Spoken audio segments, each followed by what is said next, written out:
Bom dia, boa tarde, boa noite. Para você que não me conhece, eu sou Júnior Santos, dono do canal Professor Vlogs, e hoje eu gostaria de conversar com vocês a respeito dos presidenciáveis em 2022.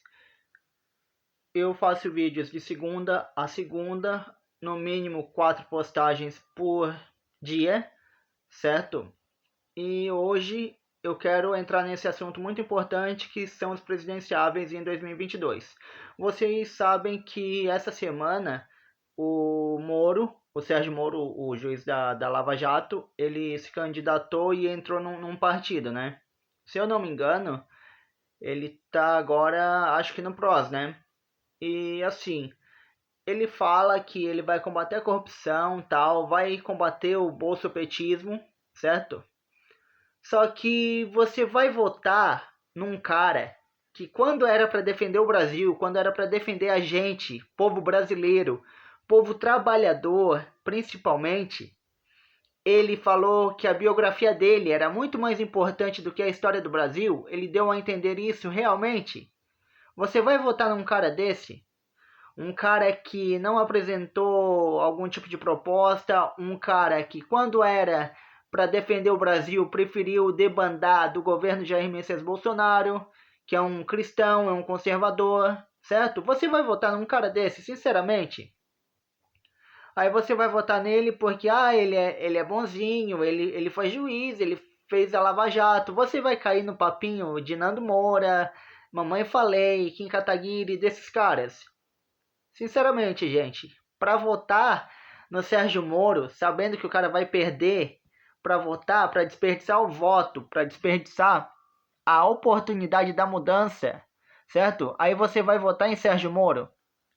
Olha, meu amigo, sinceramente, eu fico meio chateado, sabe? Que tem muita gente que vai cair na narrativa do Sérgio Moro de que ele vai mudar, ele vai fazer a mudança e coisa e tal, e vai combater o Bolsonaro, vai combater o Lula, o petismo e coisa e tal. Sinceramente, para acreditar na argumentação desse cara, você tem que ser muito, muito criancinha, certo? Muito infantil ou talvez não saber nada de política. Aí o segundo candidato. O segundo candidato é um cara que ficou durante 16 anos com o partido dele no poder, desviou dinheiro, certo? Desviou muito dinheiro, bilhões, certo? Ajudou aquelas ditaduras em Angola, ajudou aquelas ditaduras na África, comprou junto também no Brasil aquele negócio de passadina, certo? Que depois foi o governo Dilma que foi administrar, né? Ele ficou um tempo preso por causa da Lava Jato, que o Sérgio Moro ele estava envolvido nisso, que ele ajudou, entre aspas, a prender. Que engraçado que eu acho assim, ó, que quando a pessoa ela é presa, independentemente se ela é preta, se ela é branca, se ela é amarela, se ela é pobre, se ela é rica, ela tem que ficar numa cadeia comum. E engraçado que o Lula não. O Lula, ele ficou numa cadeia que era um conforto do caramba, certo? Tinha TV, tinha frigobar, tinha banho quente, certo? Sendo que ele nunca teve uma faculdade. Aí vão falar assim, ah, mas ele fez faculdade, não sei o que, não sei o que. Cara, comprar diploma hoje em dia é a coisa mais fácil. Eu quero ver ele provar que ele realmente fez a faculdade. Aí, ele leu muitos livros na cadeia e não sei o que. Tá, qualquer pessoa pode ler, tá certo? O que não pode é você querer votar em Lula em 2022, sabendo que ele foi um dos maiores criminosos do Brasil, sabendo que ele ajudou os pobres realmente. Sim, ele ajudou os pobres realmente, ajudou a ficar miserável, ajudou a ficar mais pobre, ajudou a endividar as pessoas, certo? Falou que o Rio Grande do Sul era exportador de viado, tá certo? Aí você vai ver também, ele falou que mulher tinha grelho duro e não sei o quê. Aí depois é o Bolsonaro, que é o machista, é o homofóbico, é o perseguidor da esquerda no Brasil, certo? Quantas pessoas elas não se lembram dessas coisas, tá certo? E até hoje o Lula recebe dinheiro da suposta ditadura de 1964 que durou até 1983, que quando na verdade foi um regime militar, tá certo? E quem era preso era só quem ficava fazendo baderna. Que, como por exemplo, a história conta e mostra que a Dilma ela roubou um banco e tentou levar o dinheiro para Cuba através de um avião. Só que antes aconteceu o assassinato de Mário Cozzel, que foi uma pessoa, foi um militar que defendia o Brasil com unhas e dentes. Se eu não me engano, ele ainda foi da Aeronáutica Brasileira, da FAB, Forças Aéreas Brasileiras, Forças Armadas Brasileiras, certo? Aí o outro candidato, provavelmente vai entrar o Amoedo, que tem milhões na conta e nunca se preocupou com o pobre de verdade. Eu nunca vi um projeto dele, certo? Talvez entre aquela Marina Silva, que de 4 em 4 anos ela aparece, ela nunca vem com uma proposta concreta, certo? Talvez possa entrar o Datena, que fala, ajuda aí, meu, é só no nosso, é só no nosso, é só no nosso.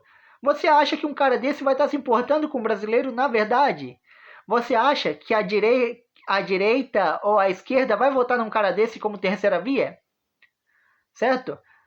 Aí, tem também da terceira via, Luciano Huck. Aquele rapaz, aquele cara que cresceu na Band, que eu lembro que eu era pequeno.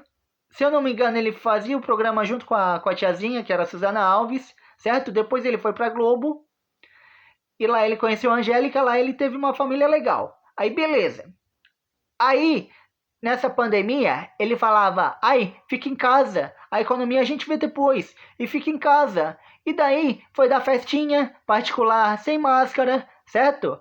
Como a maioria dos caras da Globo fala, fica em casa. Agora eles estão cobrando o salário da Rede Globo de televisão, estão cobrando aumento, como você pode acompanhar no Twitter e nas demais redes sociais. Aí você vai votar num cara desse? Certo? O que um Luciano da vida, um Luciano Huck da vida, que é rico, que tá nadando no dinheiro, que tem jatinho particular, o que ele vai poder fazer pelo pobre? Ele, por um acaso, ele tem alguma proposta de tirar o salário dos deputados ou reduzir pela metade durante a pandemia? Porque eles falam tanto assim, ó. Político é o bicho que fala assim, ó. A gente tá numa pandemia, só que você não vê um político tirar R$ 1 de salário para ajudar a população e para dar para a população. Você vê agora a PEC dos precatórios, por exemplo, que os partidos de esquerda, PT, PSDB, PSOL, Solidariedade, aqueles partidos assim, ó, votaram tudo contra. Não para ir contra o Bolsonaro, muito pelo contrário, para ir contra o povo. Porque o povo na rua, ele tá passando fome. Em São Paulo tá passando fome. Mas essa questão é uma crise global e é uma crise mundial. A economia está sendo destruída porque as pessoas elas não conseguem acordar. Elas não entendem realmente o que está acontecendo. Mas esse não é o motivo do vídeo. Aí, você vai votar num cara, tipo, um Daciolo da vida, que se diz evangélico, só que fala assim, a primeira coisa que eu vou fazer quando eu for o governador federal do Brasil vai ser mandar prender o Paulo Guedes, o cara que ajuda no orçamento do Brasil, o cara que ajudou a fazer o novo aumento do Bolsa Família, certo? O cara que mandou fazer aquela questão do auxílio emergencial de R$ 600 e depois foi diminuindo porque o Brasil realmente ficou quebrado, certo? Aí ele não apresenta proposta, mas ele acha assim, todo mundo é amiguinho, todo mundo tem que dar a mão e vamos conversar e não sei o que. Não se conversa, cara. Não se conversa. Sabe por que não se conversa? Porque se você for conversar e dar a bola para a direita, eles vão entrar de novo no poder e eles vão destruir o Brasil, como eles fizeram na educação com Paulo Freire, naquela questão dos hospitais que foram sucateados. Vão querer, por exemplo, investir em Copa do Mundo e não se faz Copa do Mundo com hospitais, como diz outro famoso gordinho que já está aposentado, que é do futebol, que você sabe quem eu estou falando. Aí você quer isso pro Brasil? Aí existe aquele movimento. Mas o Bolsonaro, o genocida, ele não foi atrás de vacina. Como é que o cara, ele ia atrás de vacina? Se realmente não tinha nem vacina naquela época. O Brasil foi um dos primeiros a chegar e pegar vacina. Eu lembro que o Brasil, os Estados Unidos da América, ele estava surtando muito naquele negócio da Covid-19. E o que o Brasil fez? O Brasil foi atrás da vacina, foi atrás da Pfizer, foi atrás da Johnson, foi atrás da Moderna, foi atrás da Coronavac, que é a chinesa. Que engraçado que a China, deu esse negócio dessa pandemia toda aí, esse terrorismo que estão falando, aí eles foram atrás de vacina e coisa assim. Só que quem quis levar o mérito? O Dória, do PSDB.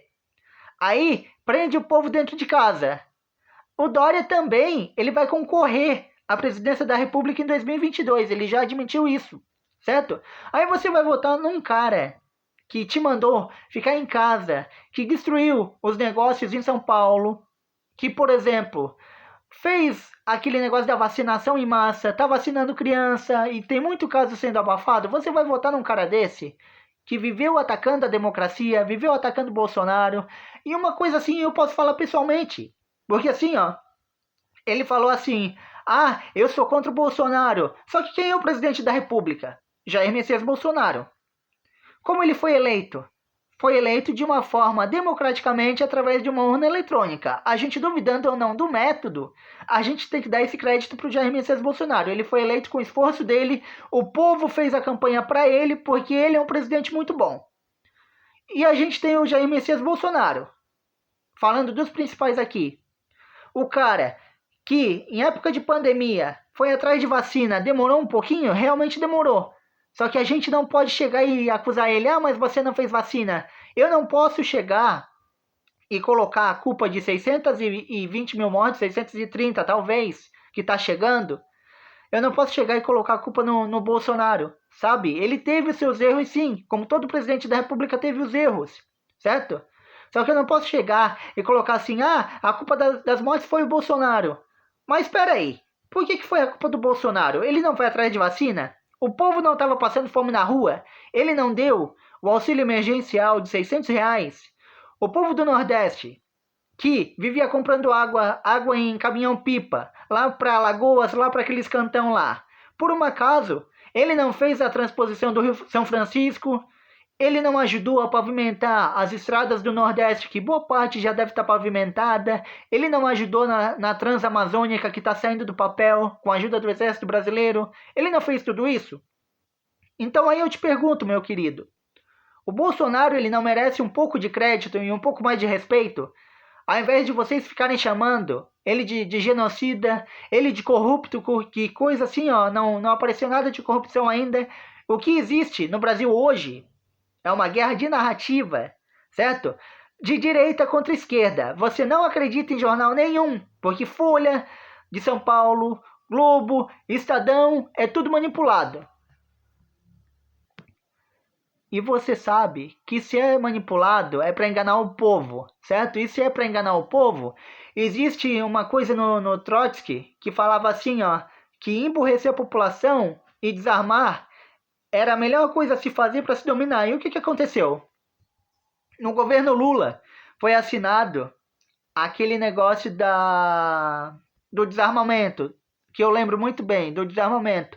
Nenhum cidadão poderia adquirir uma arma para ter dentro de casa para se defender. Ou seja, se um bandido entrasse na tua casa, estuprasse a tua mulher, levasse a tua filha, fizesse o diabo na tua família, você não podia fazer nada, porque você não estava armado, certo?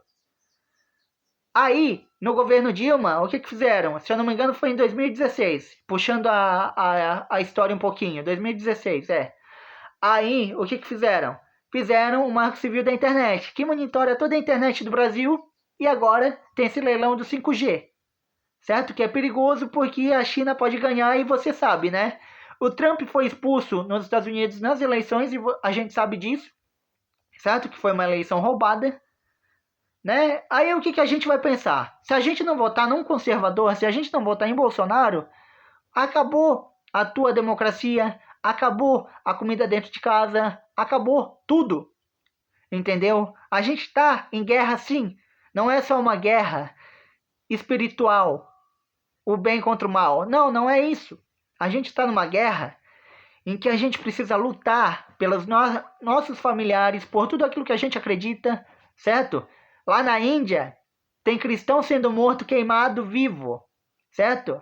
Tem gente sendo perseguida por simplesmente ser evangélico e dar opinião. Em outros lugares do mundo também. Você deseja isso para o Brasil? A Argentina está com juros de 50% em cada coisa, por causa do socialismo que destruiu a Argentina. Cuba nem se fala, né? Cuba nem se fala. A única coisa que é boa lá parece que é os médicos. Os carros são sucateados até hoje e as pessoas não têm qualidade de vida. Tem os médicos sem fronteiras, o que que acontece? Os médicos vêm aqui trabalhar e tem que dar, se eu não me engano, 70% para o governo de Cuba para ajudar na ditadura lá e 30% ficar com eles. Ainda existe um monte de médico aqui no Brasil. Aí você deseja o mesmo destino que teve Cuba, você deseja para o Brasil? Não, eu não desejo. Eu desejo um candidato que seja honesto. Eu desejo o Jair Messias Bolsonaro, que é um cristão conservador, defende a família, é contra o aborto, é contra as drogas, é contra a pedofilia, é contra a ideologia de gênero nas escolas, que essa semana teve uma menina apanhando de um transexual dentro da instituição, dentro do colégio lá no Nordeste. Aí a mídia não fala nada, tá certo? Então é isso, galera. Esse vídeo é para abrir os olhos de vocês, que a única solução vai ser votar 22 em 2022. É Jair Messias Bolsonaro ou nada. Ou acabou a nossa liberdade, acabou a nossa comida, acabou os nossos sonhos, e a gente vai viver sempre na desgraça e na pobreza. Se a gente não abrir a população agora, não abrir os olhos da população, a gente vai viver nessa. Então é isso, Professor Vlogs falando, Júnior Santos se despedindo aqui, galera. Valeu, muito obrigado por tudo. Se inscreva no canal, ative o sininho. Vamos fazer a diferença no Brasil e no mundo. Se possível, se você tiver condição, deixe GIF e votos para me ajudar o meu trabalho. E vamos divulgar a verdade sempre. Tamo junto, galera.